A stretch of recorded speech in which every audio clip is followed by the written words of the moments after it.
तो hello students, आप सभी का स्वागत है हमारे एक नई वीडियो में। तो आज हम देखने वाले हैं क्लास 12 का हिस्ट्री का मोस्ट इंपॉर्टेंट ऑब्जेक्टिव क्वेश्चन, जो कि आपके एग्जाम के लिए बहुत ही ज़्यादा इंपॉर्टेंट है।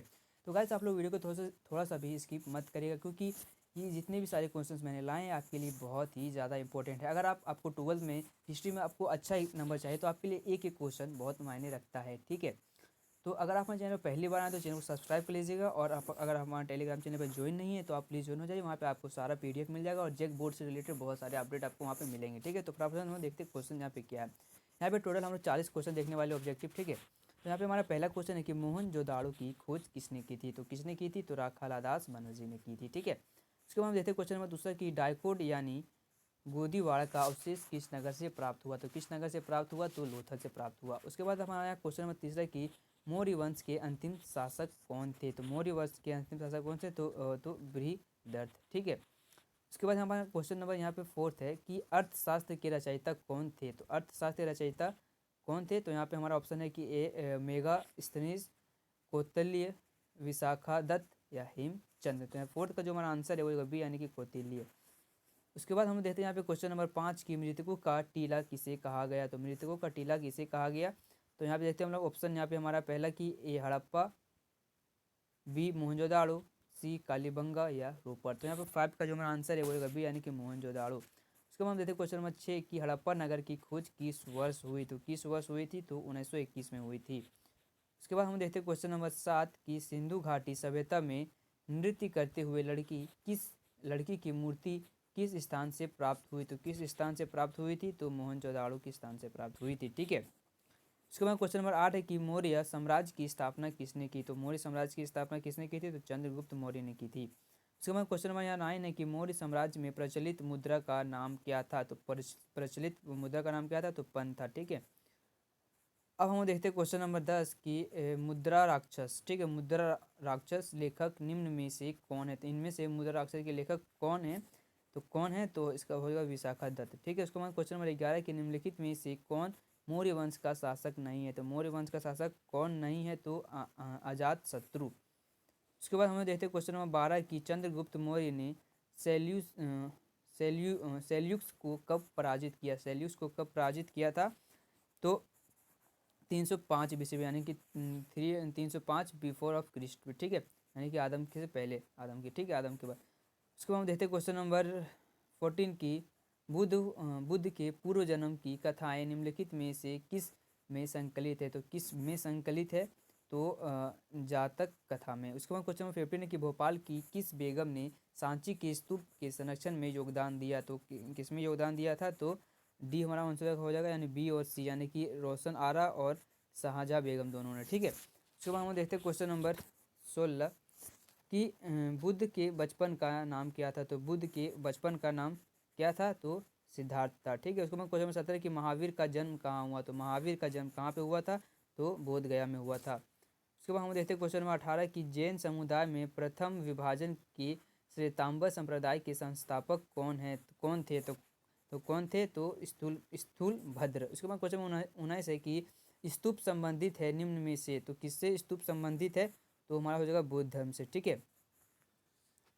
उसके बाद क्वेश्चन नंबर है 20 कि कुंडल वन कश्मीर में चतुर्थ बौद्ध संगीति किस शासक के काल में हुई। तो किस शासक के काल में हुई? तो कनिष्ठ, ठीक है। उसके बाद हम देखते क्वेश्चन नंबर 31 की सूफी परंपरा में पीर से क्या अर्थ है। तो पीर से का मतलब क्या हो जाएगा? गुरु, गुरु हो जाएगा, ठीक है, इसका मतलब। उसके बाद हम देखते हैं क्वेश्चन नंबर 22 की भक्ति एवं सूफी आंदोलन के संतों का योगदान था। तो किसमें योगदान था? तो धार्मिक सद्भाव में, ठीक है। अब हम देखते हैं क्वेश्चन नंबर 23 की भक्ति आंदोलन भारत के किस क्षेत्र में प्रारंभ हुआ था। तो किस में प्रारंभ हुआ था? तो दक्षिण क्षेत्र में प्रारंभ हुआ था भारत के, ठीक है। उसके बाद यहाँ पे क्वेश्चन नंबर 24 की कीर्तन को प्रारंभ करने वाले संत का क्या नाम था। तो क्या नाम था कीर्तन को प्रारंभ करने वाले? तो 24 का जो हमारा आंसर हो जाएगा वो हो जाएगा डी, यानी चैतन्य महाप्रभु। इसका आंसर हो जाएगा डी, ठीक है, ऑप्शन नंबर डी। अब हम देखते हैं क्वेश्चन नंबर 25 की निजामुद्दीन औलिया किस सूफी सिलसिले से संबंधित है। तो किस सूफी सिलसिले से संबंधित है? तो फिर 25 का जो हमारा आंसर है वो हो जाएगा ए, यानी कि चिश्ती। उसके बाद क्वेश्चन नंबर 26 है कि तालवंडी किसका जन्म स्थान था। तो तालवंडी में किसका जन्म हुआ था? तो किसका हुआ था? तो नानक का।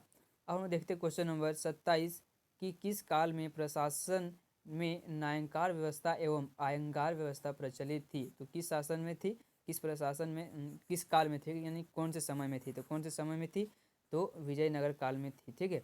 तो क्वेश्चन नंबर 28 की है कि 1565 ईस्वी में कौन सा प्रसिद्ध युद्ध हुआ। तो कौन सा युद्ध हुआ था 1565 में जो प्रसिद्ध था। तो 28 का जो आंसर हुआ ए, यानी कि तालीकोटा का युद्ध। ठीक है।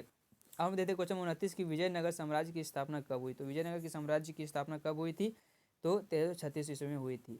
ऑप्शन नंबर बी हमारा इसका आंसर सही होगा। ठीक है। उसको मैं देते क्वेश्चन नंबर 30 के कृष्णदेव राय किस साम्राज्य के राजा थे। तो किस साम्राज्य के राजा थे कृष्णदेव राय।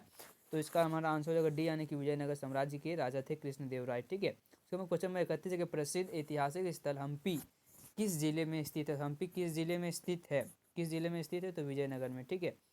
अब हम देखते हैं क्वेश्चन नंबर 32 की कृष्णदेव राय के दरबार में अष्टदिग्गज कौन थे। तो अष्टदिग्गज कौन थे, तो 32 का जो हमारा आंसर वह भी, यानी कि 8 तेलुगु कवि। उसके बाद क्वेश्चन नंबर 33 की विजयनगर की स्थापना किसने की थी। तो किसने की थी, तो हरिहर एवं बुक्कर ने की थी। अब हम देखते हैं क्वेश्चन नंबर 34 की अकबरनामा की रचना किसने की थी। तो अकबरनामा की रचना किसने की थी, तो अबुल फजल ने की थी। उसके बाद क्वेश्चन नंबर 35 की प्रथम पानीपत का युद्ध कब लड़ा गया था। तो कब लड़ा गया था, तो 1556 ईस्वी में लड़ा गया था। उसके बाद क्वेश्चन नंबर 36 है कि आइन ई अकबरी कितने भागों में विभक्त है। तो कितने भागों में विभक्त है, तो 3 भागों में विभक्त है। ठीक है।